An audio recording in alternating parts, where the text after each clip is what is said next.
Hey, welcome in. Welcome to the Arrowhead Addict podcast. We are here coming to you live. The Kansas City Chiefs are going to the Super Bowl. You only win a Super Bowl 2 times every 5 years, right? Oh! The warm-up act is over. Let's bring in Melissa Etheridge, massive Chiefs fan. Melissa. Super Bowl champion, 2-time Pro Bowler, and Trent Green. Trent Green, how you doing? Hey, what's going on, guys? And he picked it up! He picked it up! He's gonna score!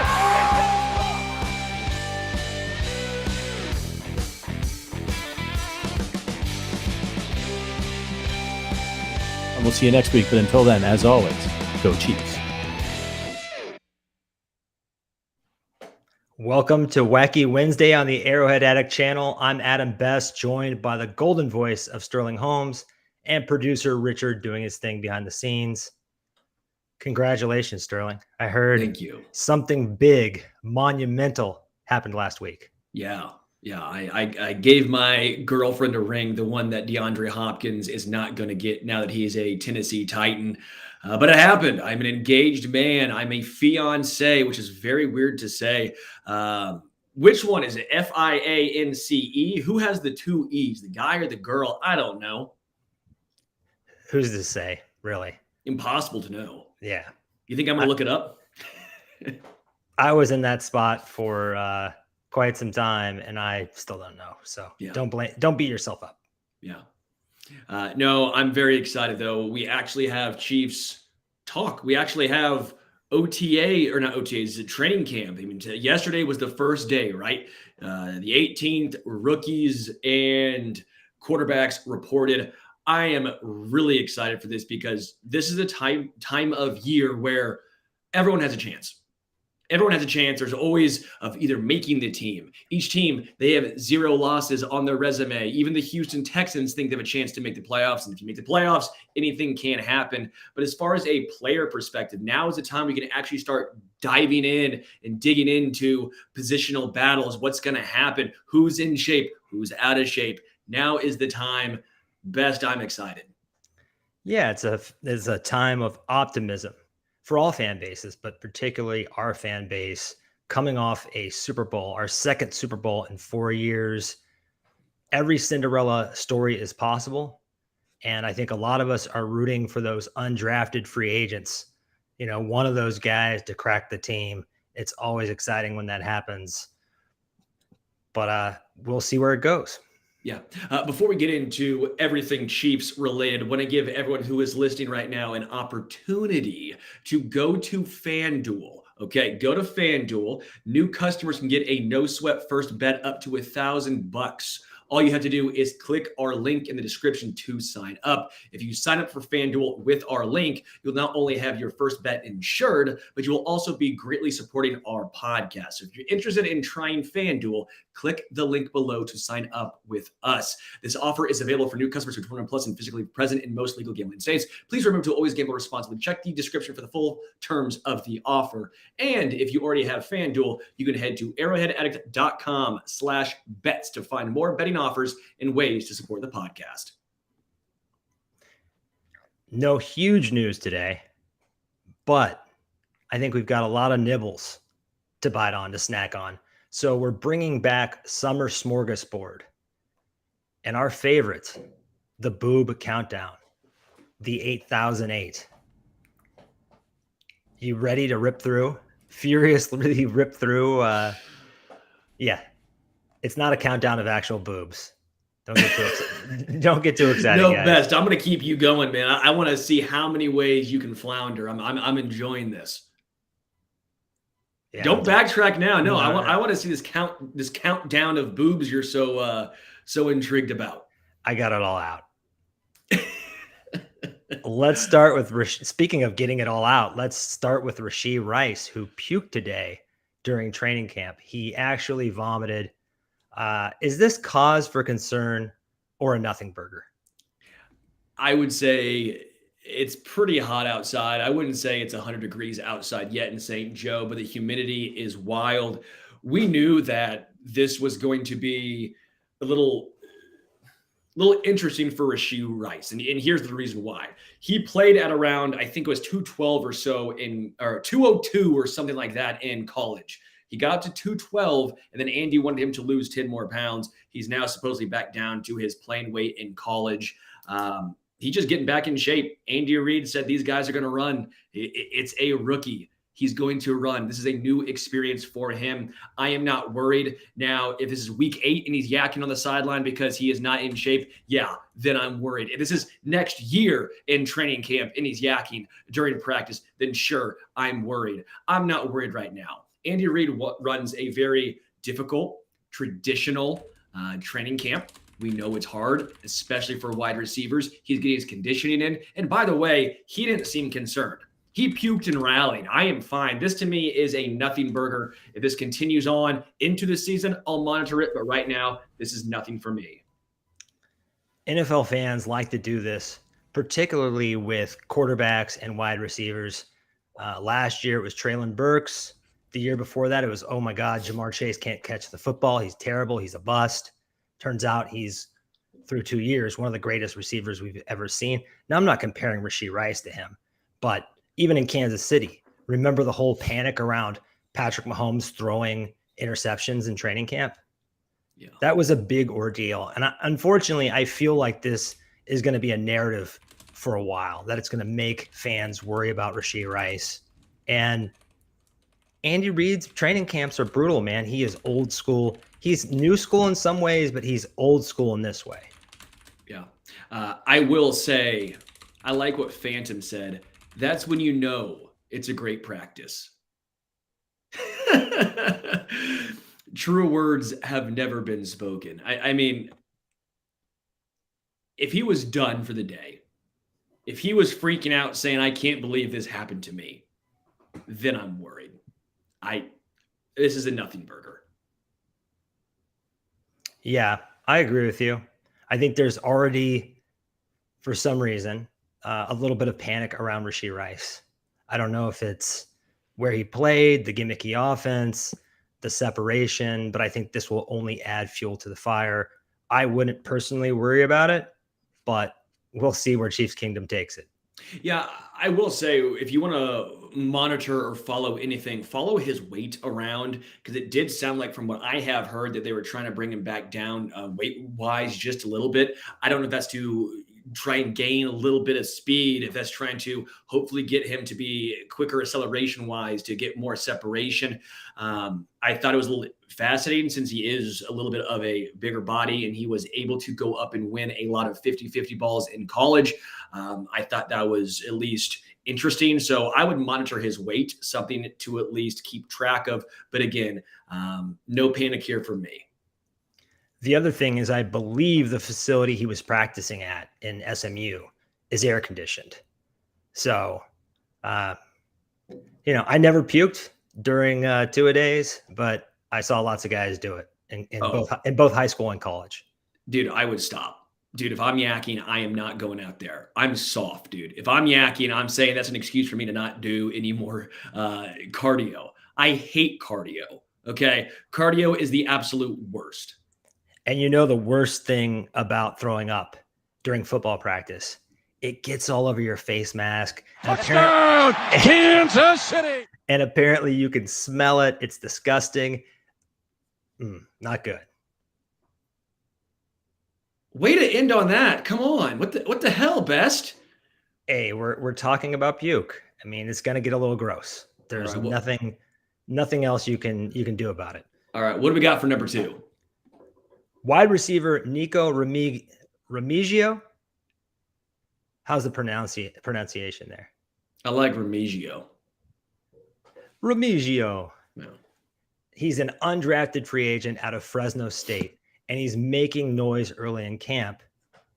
Could he make the team as a return specialist, maybe? Out. You're out? I'm so out. This will not take 4 minutes, okay? Here's why. There's already a log jam at wide receiver. Folks already want the Chiefs to keep it 7 wide receivers. This dude is not jumping over Justin Watson, Richie James, Justin Ross, John Ross. He's not jumping over the back end guys who are vying for that spot.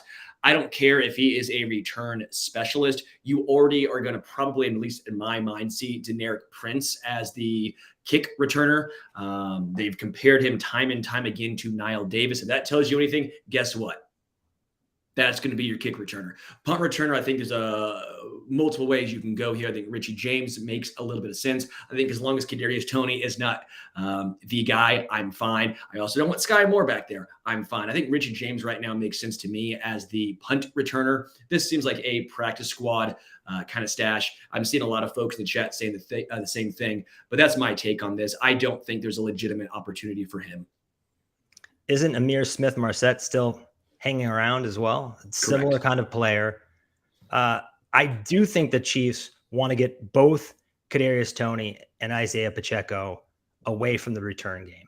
Mm-hmm. Maybe Kadarius in the playoffs or in high leverage moments. I could see like a tied game in the fourth quarter against the Bengals. Maybe they put him back there as a weapon.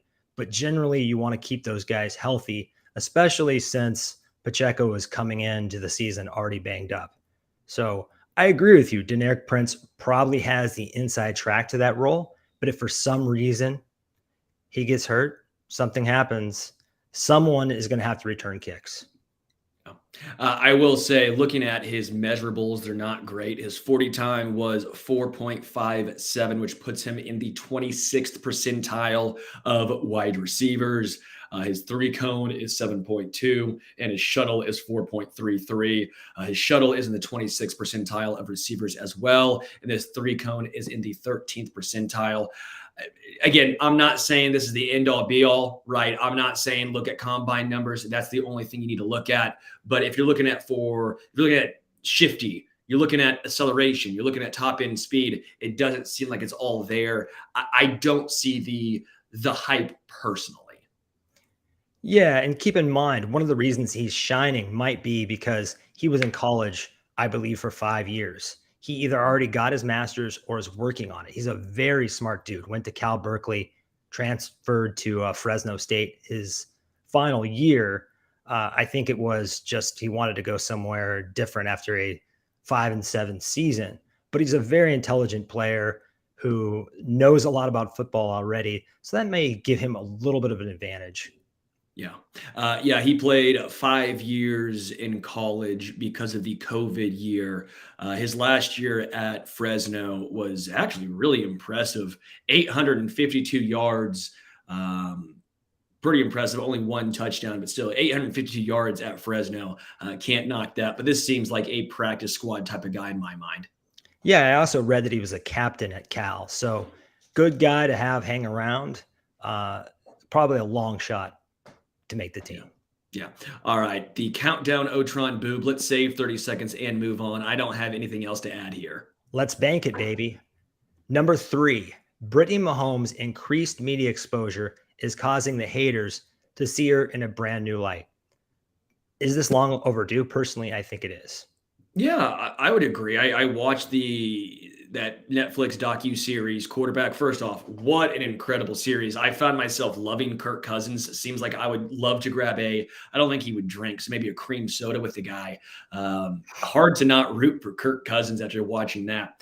But yeah, I mean, Brittany Mahomes just seems like a wife who supports and loves her husband. I don't get why she's getting ripped on. I think it's easy to rip on Jackson Mahomes. Like, I have no issues there. Let's be real. But I have no problem with this one. I mean, I was in Southern Indiana, a small town, and what I found fascinating was everyone who watched this, all my, my cousins, just family, they all said they watched this and loved Brittany Mahomes. I don't know if it's a small town thing, having your significant other be so outspoken and supportive of you, but I thought, you know what? What harm is this doing anyone? Obviously, Patrick loves her.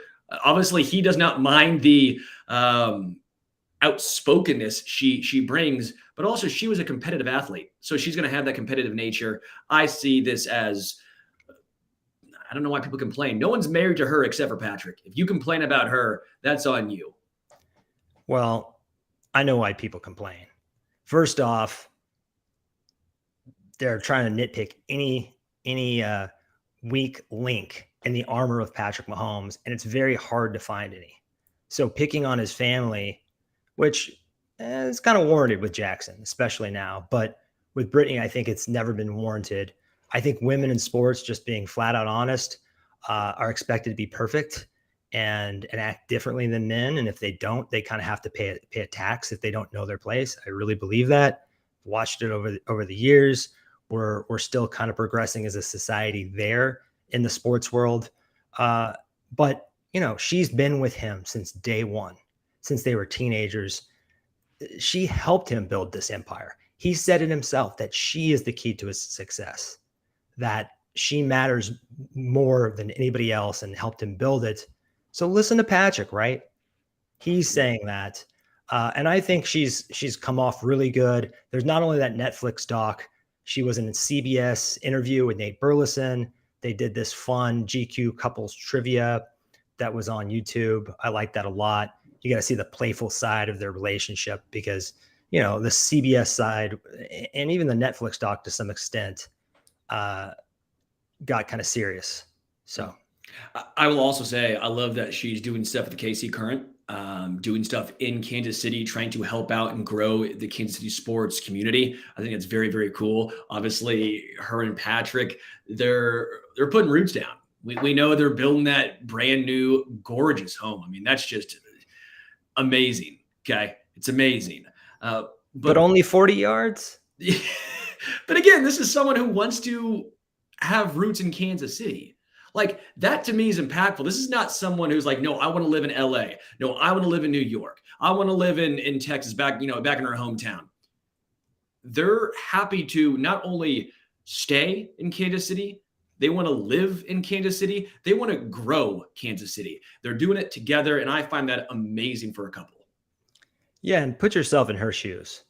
1 second, you are the wife of a somewhat irrelevant rookie. And then 1 year later, you are the wife of the hottest name in sports, an overnight sensation who wins the MVP. The next year goes on to win a Super Bowl. And you've been with that person since you were young. I mean, I don't think she's acting that rowdy. I would be flipping out way more than she does. Quickly, before we get out of here as well, I want to point out, I met her. I met her in person. I met her and Patrick, and she was lovely. She was extremely kind. I said my name was Sterling, and she's like, no way, I have a daughter named Sterling. I'm like, yeah, no bleep. I know that, but I had to pretend like I didn't know because I didn't want to, like, everyone knows, but she was very nice. Yeah, you didn't want to be weird. I get it. Yeah, she's very nice, very normal people, her and Patrick. I don't understand where the hate ever comes from. Touchdown, Kansas City. Let's do a quick pause of the countdown, Otron. Just want to ask you a very fast question. They're doing season 2 of Netflix Quarterback. Mm-hmm. Which 3 quarterbacks would you select to be on the second? Russell Wilson, for sure. I think Russell Wilson would be my number one choice. I would say probably either a Josh Allen or a Joe Burrow, one of those other top of the line quarterbacks.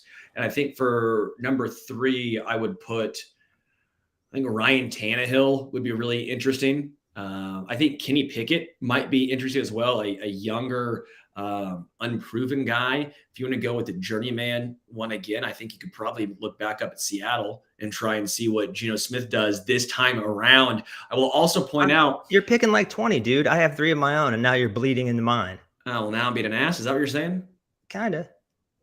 Go ahead. No, just really quickly, I find it fascinating when you look at that Netflix docuseries Quarterback, how close and how small the margins of victory are, not just with the Chiefs winning, but think of Atlanta losing games. They easily could have been 5-2.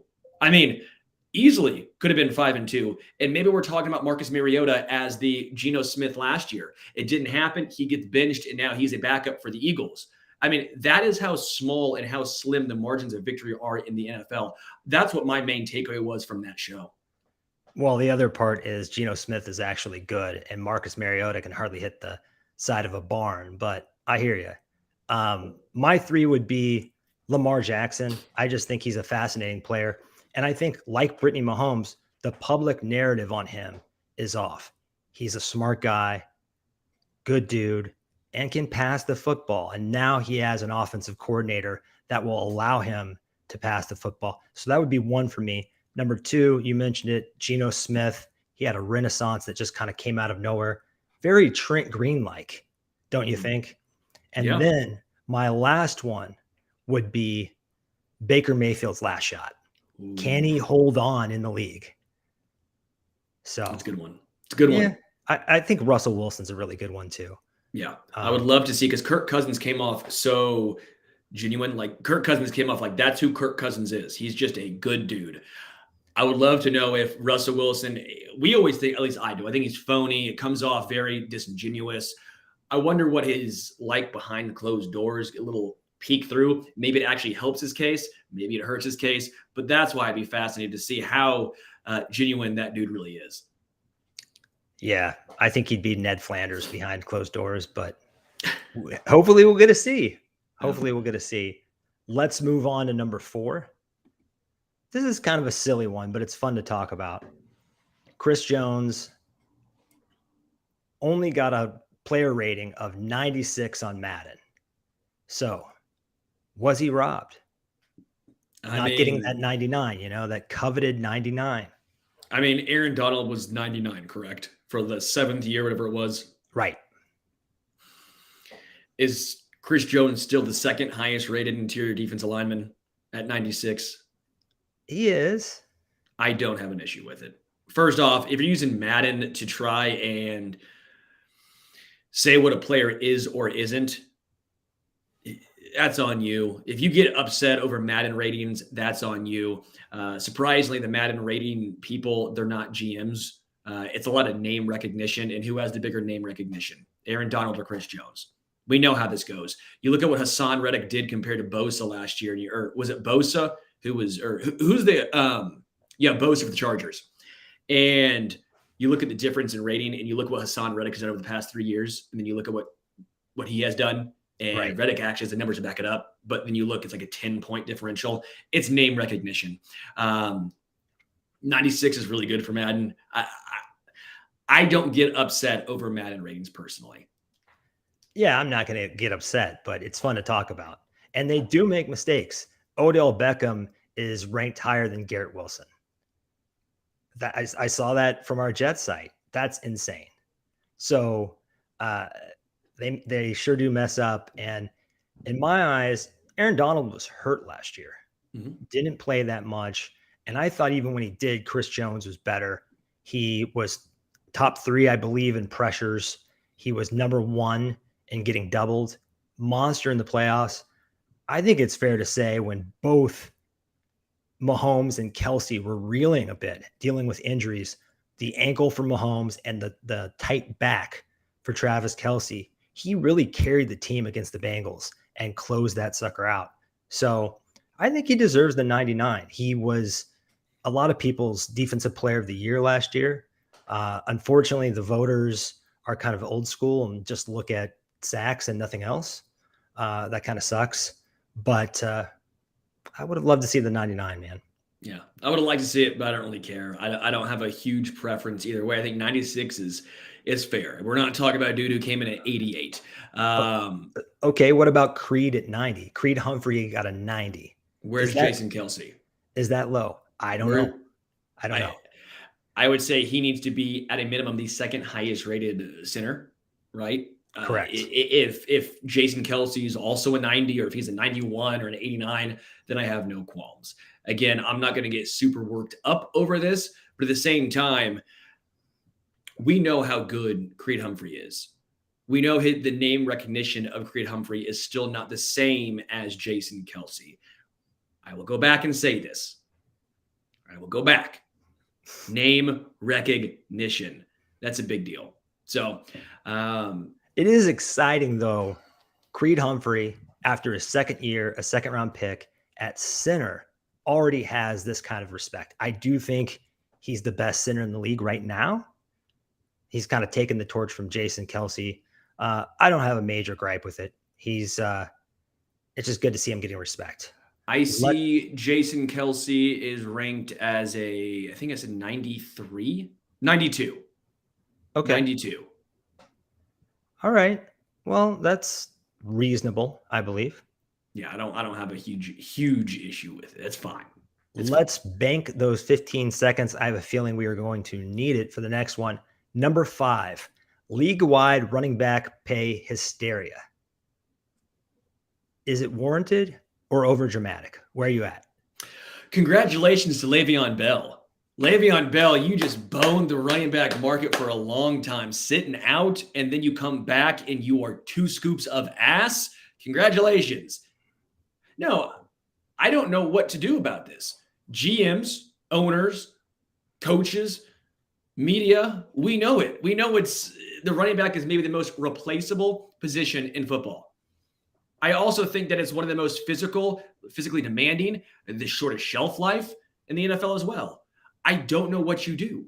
It's such a fascinating phenomenon where I'm not going to feel sorry for guys playing a sport who are making millions of dollars, right? Like, they're making millions of dollars. No one is forcing them to play football. No one is saying you have to play football. But imagine this. Imagine you're at your job. Everyone else around you is getting pay raises. Everyone's getting raises. But you. Not only are you not getting a pay raise, they're coming to you saying you're getting a decrease. You're taking a pay cut while everyone else around you is getting more and more money because the company's doing very well. That is what's happening in the NFL. Again, I'm not saying feel sorry for dudes that are making $5 million a year. I'm just saying, though. I can understand the frustration of running backs who see everyone else's pay rising and yours, well, not even staying steady, is decreasing. Yeah, that's the problem, though. They were overpaid and overrated in the past. Adrian Peterson 10 years ago made $12 million. That's more than Barkley, Pollard, and Jacobs are getting now because the franchise tag. And I don't think the franchise tag is being used the way it was intended. They originally wanted it to be a bridge, a negotiating bridge, right? And the way they're using it on running backs who have, every year for a running back with that short shelf life counts. And they're just using it to extend basically that rookie contract and pay them poorly. So I'm torn here. I do think it's unfair because that position, if you want to just use them up and throw them away, you can do that more than anywhere else. You give a guy 300 carries. Think about how fast Larry Johnson broke down after he had that huge season, or Jamal Anderson with the Atlanta Falcons. Yeah. The list goes on. David Johnson, Ezekiel Elliott, Todd Gurley, even Alvin Kamara's not been what he once was. It's just the position. You take such a beating. You're done a lot of times by the age of 27. That second contract, you're not going to be the same player you were on that first contract. The only way you go about it is if there's a different pay scale of when these guys get drafted. If you draft a running back and running backs are paid differently than other position slots, just based on that, you'll also probably start seeing less first rounders and second rounders and third round running backs because of that. But there's no good answer here. Again, everyone else, every other position, the pay is rising. I understand KCDC saying, how many jobs can a 21-year-old kid get that start in the millions? Hey, I get it. Get it. It's relative, though. There's, it's supply and demand, and NFL players are paid the way they are because their product turns out a ton of money. I love this comment by Phantom. It's the only position that's not protected by rule changes. The rule changes have not affected running back. I've not even thought of that. I think it's a very, very good point.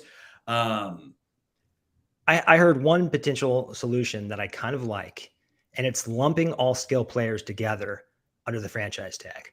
This would not only help Saquon Barkley, it would help Travis Kelce.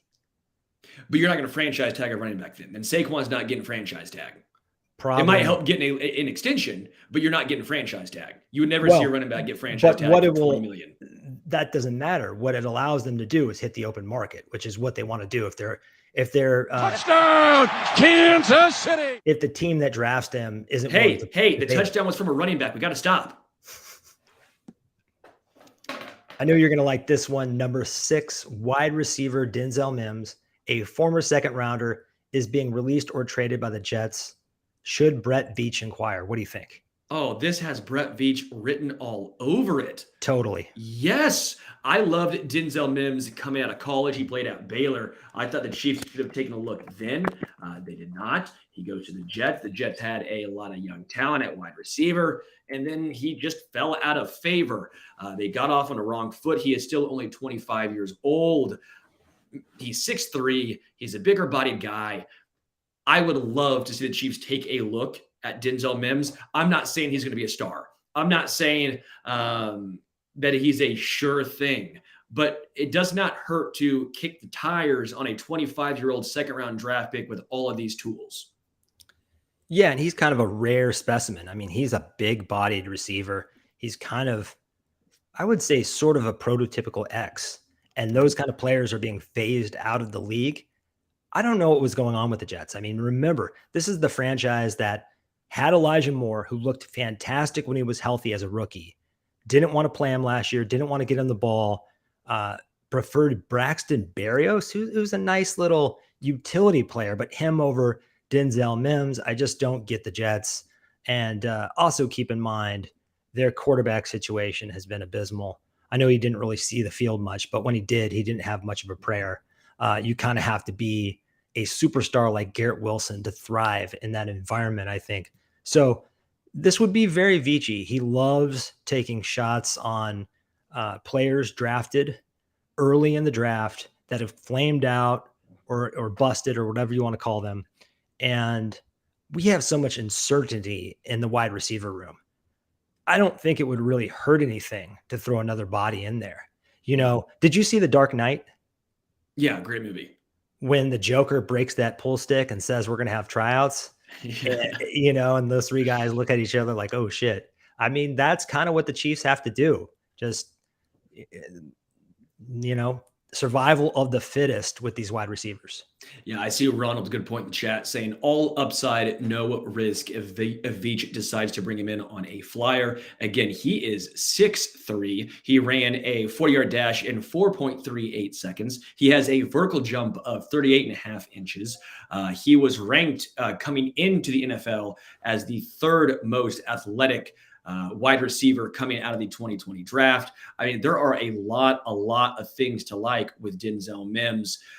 I'm not saying it's going to be a hit. I'm not saying, you know, get your pocketbooks out and put all your money on the Denzel Mims train.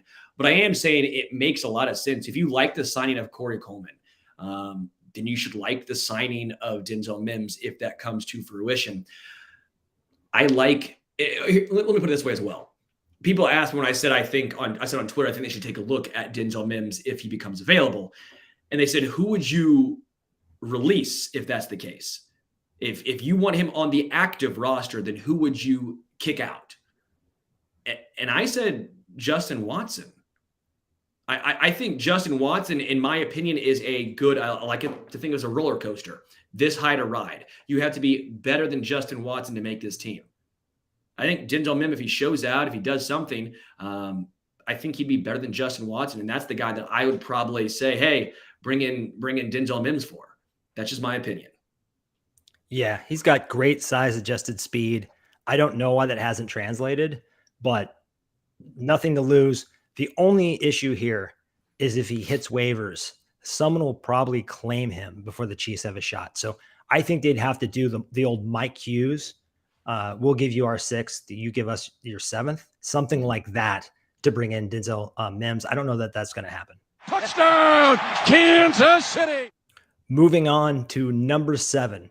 Are we worried about Isiah Pacheco's injury recovery?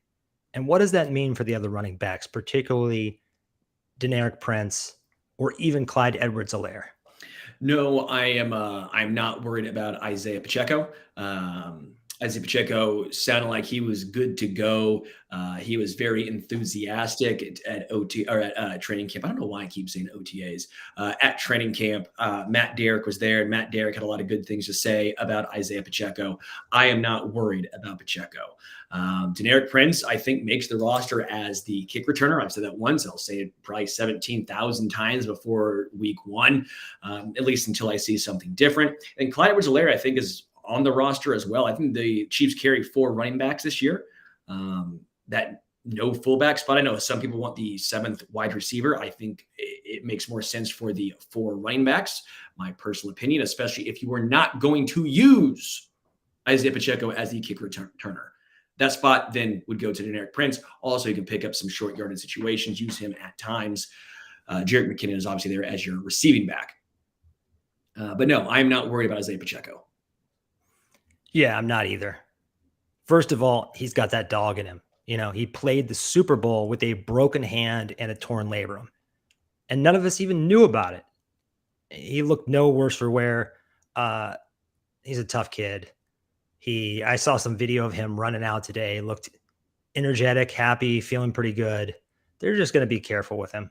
Mm-hmm. Yeah. I think Deneric Prince might get some run if he were to get injured or if this was to linger, but I don't think so. We'll probably see a lot of Deneric Prince in the preseason. I will say this. I know that Isiah Pacheco so far has been a hit, but can we let this dude at least play a preseason game first before we start saying Prince is the dude?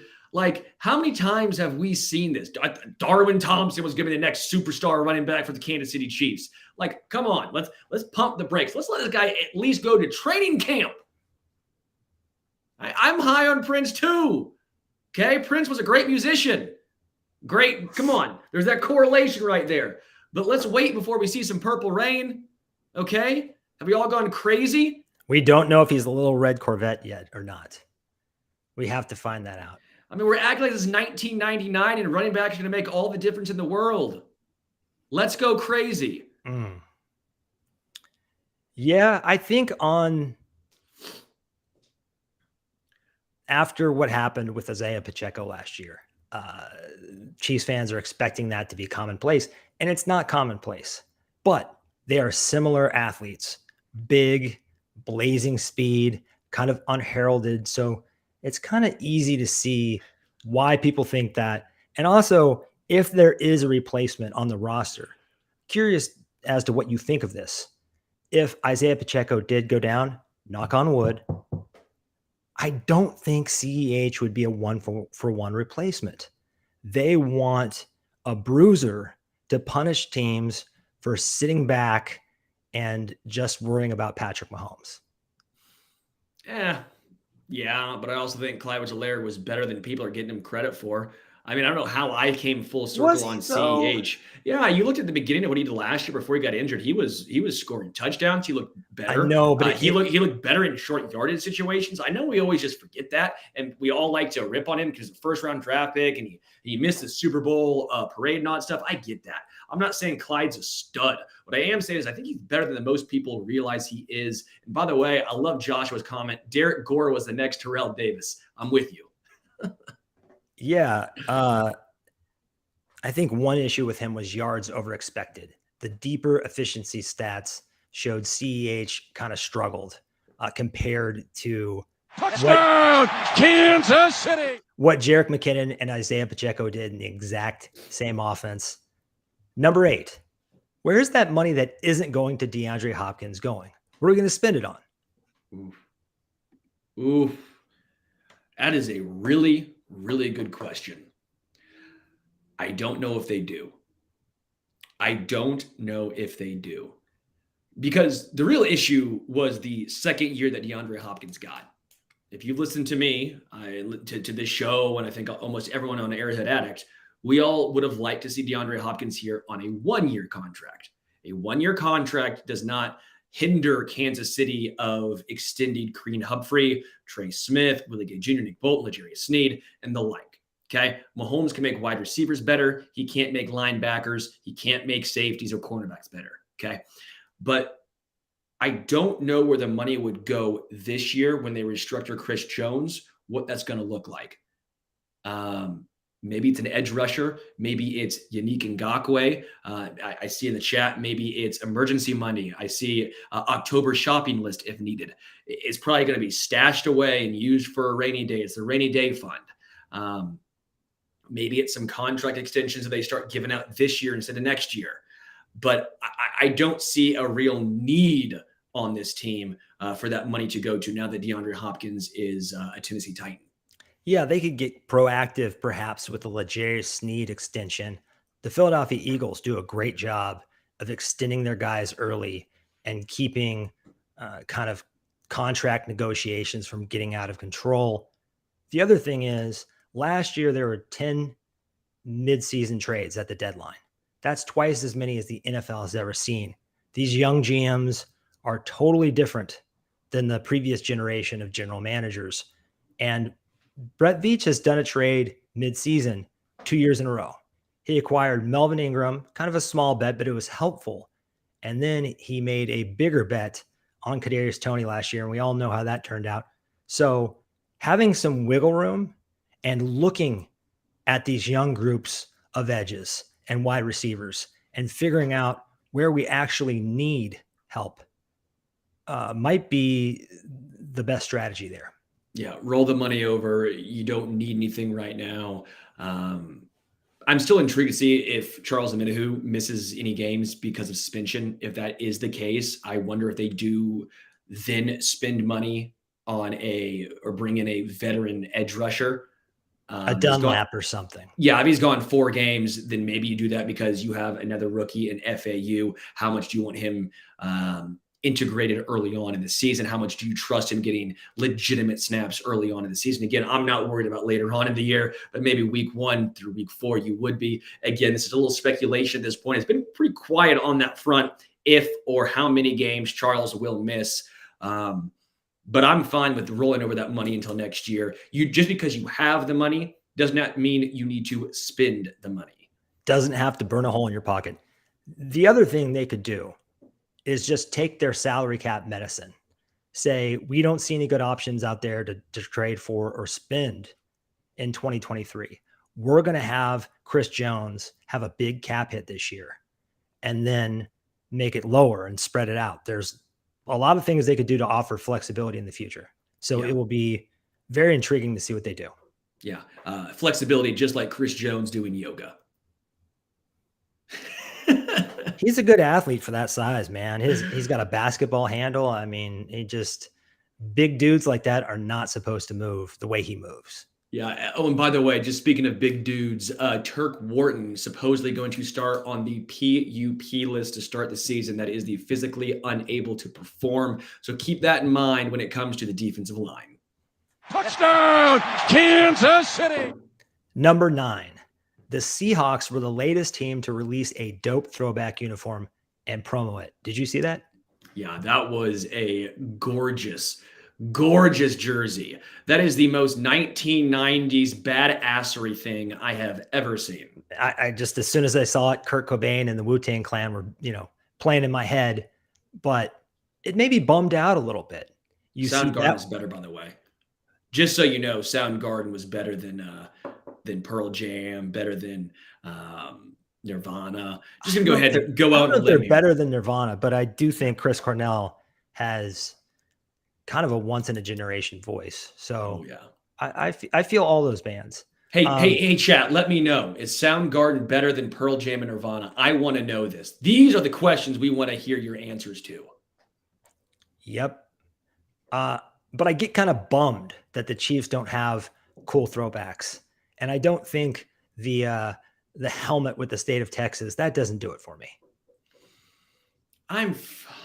The Chiefs have such classic uniforms. They're so classic. They haven't really changed the uniforms like ever. No. No alternate, no throwback. I mean, they're like the only team in the league they're pretty traditional in that aspect. I wouldn't say I'm bummed, dude. It would be kind of fun to see if they had every once in a while. I just don't like the it's yellow. So classic, though. I don't like the yellow. What are you going to do? I don't like the yellow. Yeah. So, I mean, maybe we could go with like a charcoal gray and do something different. No? I mean, what are you going to do? Black? Like do you every like other team? No, I hate the Chiefs don't have great options here. No. Maybe you do something with the helmet. Maybe you switch the helmet up. What's your favorite uniform combo? The all white. I like the red and white. Yeah. The all whites are fine for like once or twice a year. They're icy. I get it. Yeah. I don't really like the all red. I mean, the Kool-Aid ketchup look. Yeah, I'm not feeling that. And it isn't really good luck, I don't think. I guess don't fix what's not broken. The Chiefs uniform right now, I think, is the best it possibly could be. Seattle's, I think, was better in the 90s. Personally, like I think these throwback ones are way, way better. And by the way, didn't people hate the creamsicles the Bucks wore when they were wearing the creamsicles? Now it's cool. Like the Steelers, everyone hated the Bumblebee look, and now they brought it back, and now it's fun. Sometimes the uniforms aren't great. Sometimes they switch to a better uniform. Nostalgia is a hell of a drug, but let's bank that time. No, one second. Okay. One last thing. I have to say something. This is probably going to get me hated on.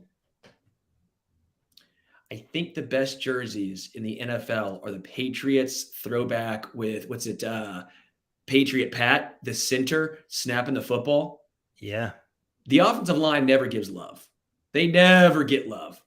I love that they give some love to the O-line, to the big boys up front. Not only that, red, white, and blue is the easiest combo to make look good, but they did a great job with that uniform combination. I hate giving the Patriots credit, but you got to give credit where credit's due.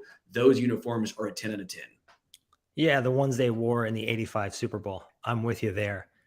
Let's skip ahead to number 10. I've seen this question floating around, and I'm not a baseball guy, but I know you are. Mm-hmm. So who's the better athlete, Ohtani or Mahomes? Oh, dude. Yeah. I've got an answer. I know I'm biased, though, in multiple ways. I don't like when people say Ohtani is like if Mahomes was playing quarterback and then was also playing linebacker or playing. I get where they're coming from, but you don't see that in the NFL. There's not really a precedent from that. I guess, man, I don't know. There really wasn't a precedent for Ohtani since Babe Ruth. I was going to say since like the late 60s, since the AFL when the Chiefs were. I mean, even two-way players. I'm thinking about Deion Sanders. That was a long time ago. Man, I almost want to say Ohtani. What he's doing is so damn impressive. Because it's not like Ohtani's been an average pitcher and then an average hitter. I got to pull up his numbers really quickly to show you how great he has been. Give me your thoughts really quickly because I'm going to pull up Ohtani. Okay, guess what Ohtani, what he's done with the bat this year. 100 is average for OPS plus. We use OPS plus because this is the easiest way to bring in all the numbers. 100's average. Okay. Hitting, he's 186. He is 86% above average as a hitter.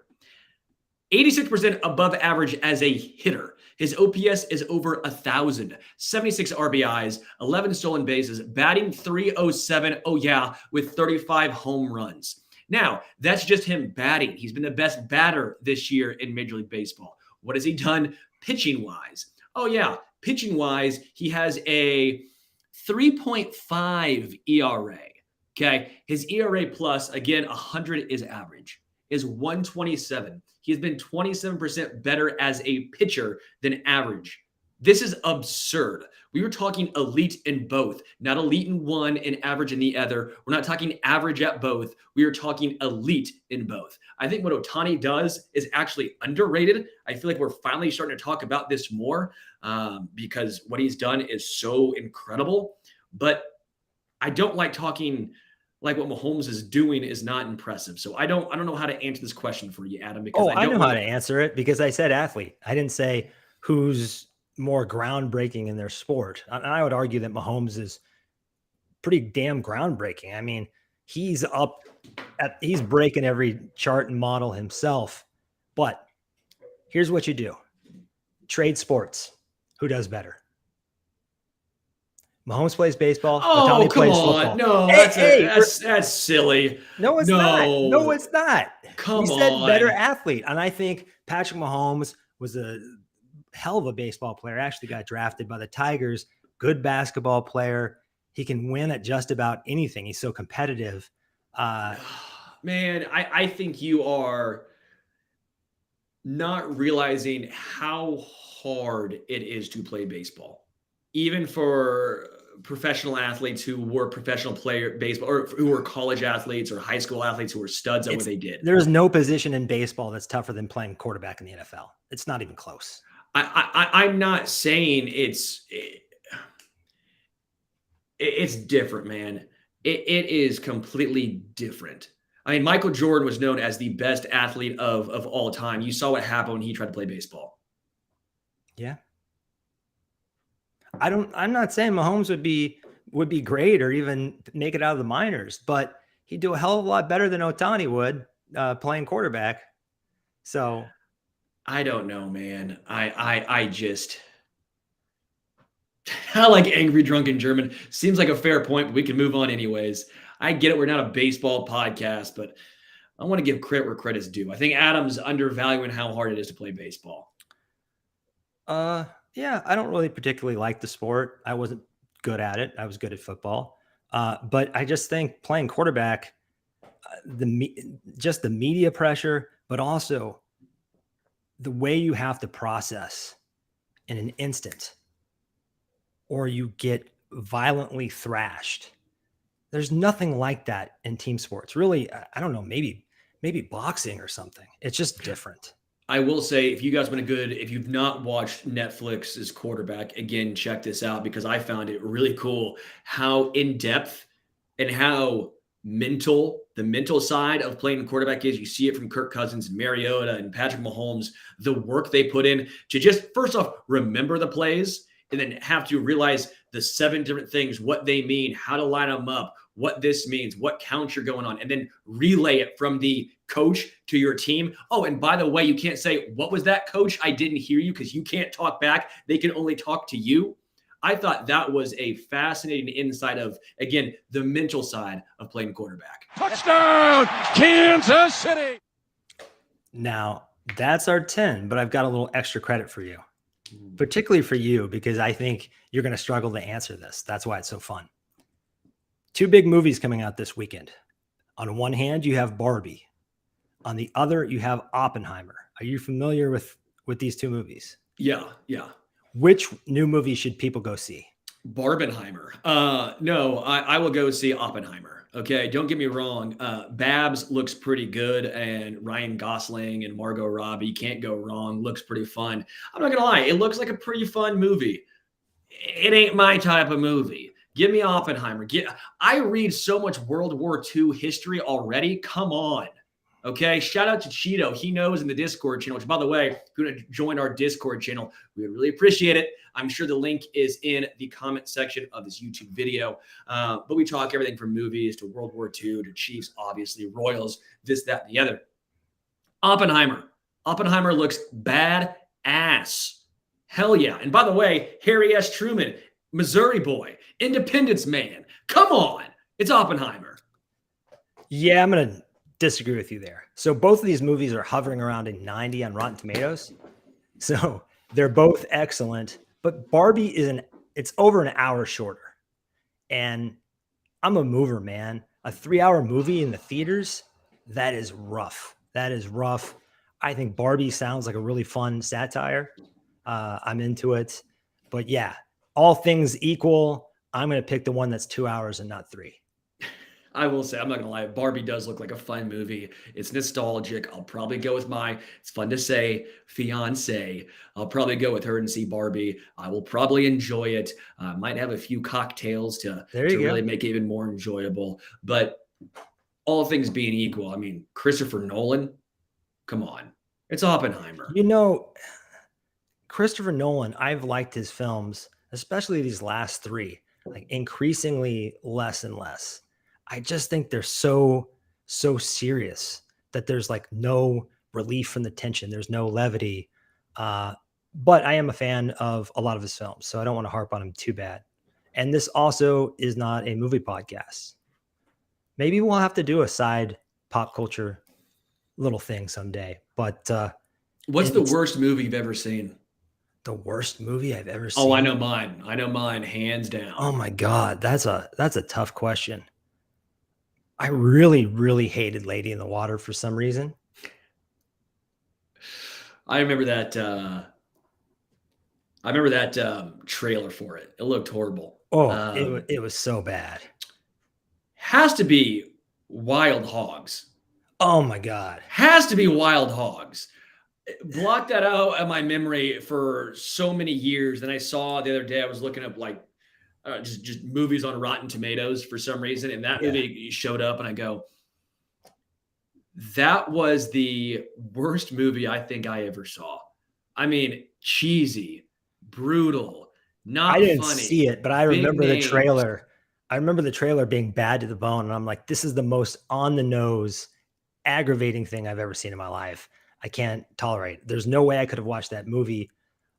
There's some other famously bad ones. Geely with Jennifer Lopez and Ben Affleck was a huge debacle back in the day.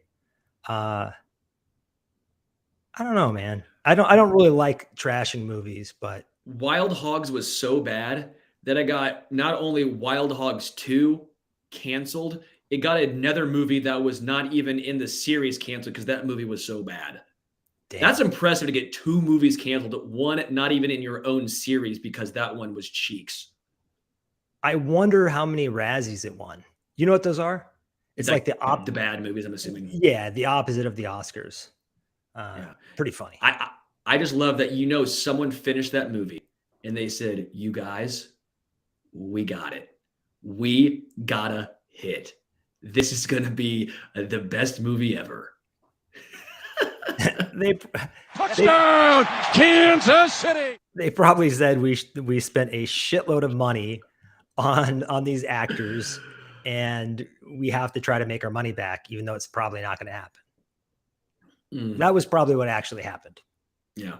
Again, let us know in the chat what your least favorite movie is of all time. What do you think the worst movie is that you've ever seen? Because I know mine. Excellent pick. Excellent pick. Well, that's all we have for you guys tonight. Until next Wacky Wednesday, I'm Adam signing off for Sterling and Richard. Go Chiefs.